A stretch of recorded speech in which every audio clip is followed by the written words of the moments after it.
नमस्कार दोस्तों, अभिनंदन है आप सभी मित्रों का दिव्य सृजन स्पिरिचुअल के प्रातः 7 बजे कथाओं की श्रृंखला में। दोस्तों, आज हम भगवान के अवतारों का वर्णन करेंगे। सूत जी कहते हैं कि सृष्टि के आदि में शुरुआत में भगवान ने लोकों के निर्माण की इच्छा की। अलग अलग लोकों के निर्माण की उन्होंने इच्छा की।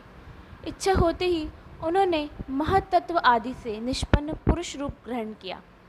उसमें 10 इंद्रियां, 1 मन और 5 भूत, ये 16 कलाएं थीं। उन्होंने कारण जल में शयन करते हुए जब योग निद्रा का विस्तार किया, तब उनके नाभि सरोवर में से एक कमल प्रकट हुआ और उस कमल से प्रजापतियों की अधिपति ब्रह्मा जी उत्पन्न हुए। उनके नाभि सरोवर में से भगवान के उस विराट रूप के अंग प्रत्यंग ही समस्त लोकों की कल्पना की गई है। वह भगवान का विशुद्ध सत्वमय श्रेष्ठ रूप है। योगी लोग दिव्य दृष्टि से भगवान के उस रूप का दर्शन करते हैं।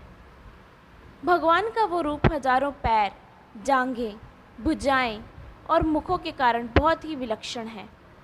उसमें लाखों सिर, हजारों कान, हजारों आँखें और हजारों नासिकाएं हैं। हजारों मुकुट, वस्त्र और कुंडल आदि आभूषणों से वह सजा हुआ रहता है। भगवान का यही पुरुष रूप, जिसे नारायण कहते हैं, अनेक अवतारों का अक्षय कोश है। इसी से सारे अवतार प्रकट होते हैं। इस रूप के छोटे से छोटे अंश से देवता, पशु, पक्षी और मनुष्य आदि योनियों की सृष्टि होती है। उन्हीं प्रभु ने पहले कुमार्ग सर्ग में सनक, सनंदन, सनातन और संत कुमार, इन 4 ब्राह्मणों के रूप में अवतार ग्रहण करके बहुत कठिन अखंड ब्रह्मचर्य का पालन किया। दूसरी बार इस संसार के कल्याण के लिए सारे यज्ञों के स्वामी उन भगवान के ही रसातल में गए हुए पृथ्वी को निकाल लाने के विचार से उन्होंने सुकर रूप ग्रहण किया। ऋषियों की सृष्टि में उन्होंने देवऋषि नारद के रूप में तीसरा अवतार ग्रहण किया और सातवत तंत्र का, जिसे नारद पांचरात्र कहते हैं, उपदेश किया। उसमें कर्मों के द्वारा किस तरह कर्म बंधन से मुक्ति मिलती है, इसका वर्णन है। धर्मपत्नी मूर्ति के गर्भ से उन्होंने नर नारायण के रूप में चौथा अवतार ग्रहण किया। इस अवतार में उन्होंने ऋषि बनकर मन और इंद्रियों का सर्वथा संयम करके बड़ी कठिन तपस्या की। 5वें अवतार में सिद्धों के स्वामी कपिल के रूप में प्रकट हुए और तत्वों का निर्णय करने वाले सांख्य शास्त्र का, जो समय के फेर से लुप्त हो गया था, आसुरी नामक ब्राह्मण को उपदेश किया। अनुसुईया के वर मांगने पर 6ठे अवतार में अत्रि की संतान दत्तात्रेय हुए। इस अवतार में उन्होंने अलर्क एवं प्रहलाद आदि को ब्रह्म ज्ञान का उपदेश किया।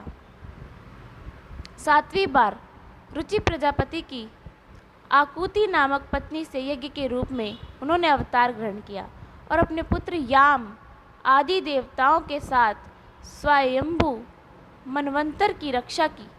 राजा नाभि की पत्नी मेरु देवी के गर्भ से ऋषभ देव के रूप में भगवान ने 8वां अवतार ग्रहण किया। इस रूप में उन्होंने परमहंसों का वह मार्ग, जो सभी आश्रमियों के लिए वंदनीय है, वह दिखाया। ऋषियों की प्रार्थना से 9वीं बार वे राजा पृथु के रूप में अवतीर्ण हुए, जिसके बारे में हम इस चैनल पर पहले भी चर्चा कर चुके हैं। पृथ्वी का पहला राजा पृथु। शौनक आदि ऋषियों, इस अवतार में उन्होंने पृथ्वी के समस्त औषधियों का दोहन किया था। इससे यह अवतार सबके लिए बड़ा ही कल्याणकारी हुआ। चाक्षुष मनवंतर के अंत में जब सारी त्रिलोकी समुद्र में डूब रही थी, तीनों लोक समुद्र में डूब रहे थे, तब उन्होंने मत्स्य के रूप में 10वां अवतार ग्रहण किया और पृथ्वी रूपी नौका पर बैठाकर अगले मनवंतर के अधिपति वैवस्वत मुनि की रक्षा की, मनु की रक्षा की। जिस समय देवता और दैत्य समुद्र मंथन कर रहे थे, उस समय 11वां अवतार धारण करके कच्छप रूप में भगवान ने मंदराचल को अपनी पीठ पर धारण किया। 12वीं बार धन्वंतरी के रूप में अमृत लेकर समुद्र से प्रकट हुए और 13वीं बार मोहिनी रूप धारण करके दैत्यों को मोहित करते हुए देवताओं को अमृत पिलाया। 14वें अवतार में उन्होंने नरसिंह रूप धारण किया और अत्यंत बलवान दैत्यराज हिरण्यकश्यप की छाती अपने नखों से अनायास ही इस प्रकार फाड़ डाली जैसे चटाई बनाने वाला सींग को चीर डालता है। 15वीं बार वामन का रूप धारण करके भगवान दैत्यराज बलि के यज्ञ में गए। वे चाहते तो थे त्रिलोकी का राज्य, परंतु मांगी उन्होंने केवल 3 पग पृथ्वी। 16वें परशुराम अवतार में जब उन्होंने देखा कि राजा लोग ब्राह्मणों के द्रोही हो गए हैं, तब क्रोधित होकर उन्होंने पृथ्वी को 21 बार क्षत्रियों से शून्य कर दिया। इसी के बाद 17वें अवतार में सत्यवती के गर्भ से पराशर जी के द्वारा वे व्यास के रूप में अवतीर्ण हुए। उस समय लोगों की समझ और धारण शक्ति कम देखकर उन्होंने वेद रूप वृक्ष की कई शाखाएं बना दी। 18वीं बार देवताओं का कार्य संपन्न करने की इच्छा से उन्होंने राजा के रूप में राम अवतार ग्रहण किया और सेतु बंधन, रावण वध आदि वीरतापूर्ण बहुत सी लीलाएं की। 19वें और 20वें अवतारों में उन्होंने यदुवंश में बलराम और श्री कृष्ण नाम से प्रकट होकर पृथ्वी का भार उतारा। उसके बाद कलयुग आ गया। कलयुग आ जाने पर मगध देश बिहार में देवताओं के द्वेषी दैत्यों को मोहित करने के लिए अजन के पुत्र रूप में आपका बुद्ध अवतार होगा। इसके भी बहुत पीछे जब कलयुग का अंत समीप होगा और राजा लोग प्राय लुटेरे हो जाएंगे, तब जगत के रक्षक भगवान विष्णु यश नामक ब्राह्मण के घर कल्कि रूप में अवतीर्ण होंगे। शौनक आदि ऋषियों जैसे अगाध सरोवर से हजारों छोटे छोटे नाले निकलते हैं, वैसे ही सत्वनिधि भगवान श्री हरि से असंख्य अवतार हुआ करते हैं। ऋषि मनु, देवता, प्रजापति, मनुपुत्र और जितने भी महान शक्तिशाली हैं, वे सब के सब भगवान के ही अंश हैं। ये सब अवतार तो भगवान के अंश अवतार अथवा कला अवतार हैं, परंतु भगवान श्री कृष्ण तो स्वयं भगवान अवतारी ही हैं। जब लोग दैत्यों के अत्याचार से व्याकुल ही हो उठते हैं, तब युग युग में अनेक रूप धारण करके भगवान उनकी रक्षा करते हैं। भगवान के दिव्य जन्मों की ये कथा अत्यंत गोपनीय रहस्यमयी है। जो मनुष्य एकाग्र चित्त से नियमपूर्वक सायंकाल और प्रातःकाल प्रेम से इसका पाठ करता है, वह सब दुखों से छूट जाता है। प्राकृत स्वरूप रहित चिन्मय भगवान का जो यह स्थूल जगताकार रूप है, यह उनकी माया के महत्व तत्वादी गुणों से भगवान में ही कल्पित है। जैसे बादल वायु के आश्रय रहते हैं और धूसरपना धूल में होता है, परंतु अल्प बुद्धि मनुष्य बादलों का आकाश में और धूसरपने का वायु में आरोप करते हैं, वैसे ही अविवेकी पुरुष सबके साक्षी आत्मा में स्थूल दृश्य रूप जगत का आरोप करते हैं। इस स्थूल रूप से परे भगवान का एक सूक्ष्म अव्यक्त रूप है, जो ना तो स्थूल की तरह आकार आदि गुणों वाला है और न देखने सुनने ही आ सकता है। वही सूक्ष्म शरीर है। आत्मा का आरोप या प्रवेश होने से यही जीव कहलाता है और इसी का बार बार जन्म होता है। उपरोक्त सूक्ष्म और स्थूल शरीर अविद्या से ही आत्मा में आरोपित है। जिस अवस्था में आत्मस्वरूप के ज्ञान से यह आरोप दूर हो जाता है, उसी समय ब्रह्म का साक्षात्कार होता है। तत्वज्ञानी लोग जानते हैं कि जिस समय यह बुद्धि रूपा परमेश्वरी की माया निवृत्त हो जाती है, उस समय जीव परमानंदमय हो जाता है और अपनी स्वरूप महिमा में प्रतिष्ठित होता है। वास्तव में जिनके जन्म नहीं है और कर्म भी नहीं है, उन हृदयेश्वर भगवान के अप्राकृत जन्म और कर्मों का तत्वज्ञानी लोग इसी प्रकार वर्णन करते हैं, क्योंकि उनके जन्म और कर्म वेदों के अत्यंत गोपनीय रहस्य हैं। भगवान की लीला तो अमोघ है। वे लीला से इस संसार का सृजन, पालन और संहार करते हैं, किंतु इसमें आसक्त नहीं होते। प्राणियों के अंतःकरण छिपे रहकर ज्ञानेंद्रियों और मन के नियंता के रूप में उनके विषयों को ग्रहण भी करते हैं, परंतु उनसे अलग रहते हैं। वे परम स्वतंत्र हैं, वे विषय कभी उन्हें लिप्त नहीं कर सकते।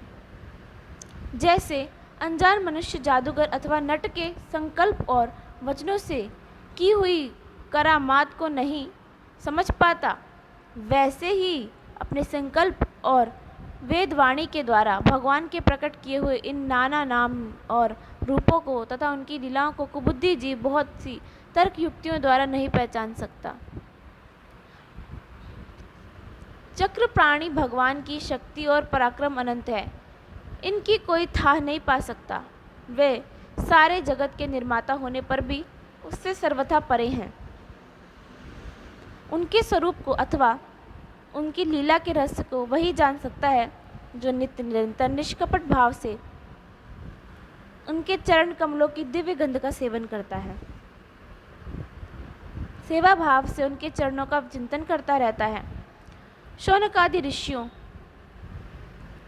बड़े ही सौभाग्यशाली हैं और धन्य हैं जो इस जीवन में और विघ्न बाधाओं से भरे इस संसार में समस्त लोकों के स्वामी भगवान श्री कृष्ण से वो सर्वात्मक आत्मभाव व अनिर्वचनीय अनन्य प्रेम करते हैं, जिससे फिर इस जन्म मरण रूप संसार के भयंकर चक्र में नहीं पड़ना होता। भगवान वेद व्यास ने यह वेदों के समान भगवत चरित्र से परिपूर्ण भागवत नाम का पुराण बनाया है। उन्होंने इस श्लाघनीय, कल्याणकारी और महान पुराण को लोगों के परम कल्याण के लिए अपने आत्मज्ञानी शिरोमणि पुत्र को ग्रहण कराया। इसमें सारे वेद और इतिहासों का सार संग्रह किया गया है। शुकदेव जी ने राजा परीक्षित को यह सुनाया था। उस समय वह परम ऋषियों से घिरे हुए आम्रण अनशन का व्रत लेकर गंगा तट पर बैठे हुए थे। भगवान श्री कृष्ण जब धर्म ज्ञान आदि के साथ अपने परम धाम को पधार गए, तब इस कलयुग में जो लोग अज्ञान रूपी अंधकार से अंधे हो रहे हैं, उनके लिए वह पुराण रूपी सूर्य इस समय प्रकट हुआ है। जब महातेजस्वी शुकदेव जी महाराज वहाँ इस पुराण की कथा कह रहे थे, तब वहाँ नारद जी भी बैठे थे। वहीं उनकी कृपापूर्ण अनुमति से इसका अध्ययन उन्होंने किया। उनके जैसा अध्ययन है और मेरी बुद्धि ने, और उनकी जो बुद्धि है, उन्होंने जितना जिस प्रकार जिसको ग्रहण किया है, उसी के अनुसार इसे ये अब आपको आगे आने वाली कथाओं में पता चलेगा। तो दोस्तों, यह तो हमने भगवान के प्रमुख अवतारों का वर्णन किया है। आगे हम उन्हीं अवतारों के बारे में विस्तार से जानेंगे। तब तक के लिए मैं अपनी वाणी को यहीं विराम देती हूँ। फिर मिलेंगे आपसे 7 बजे कथाओं की श्रृंखला में। धन्यवाद।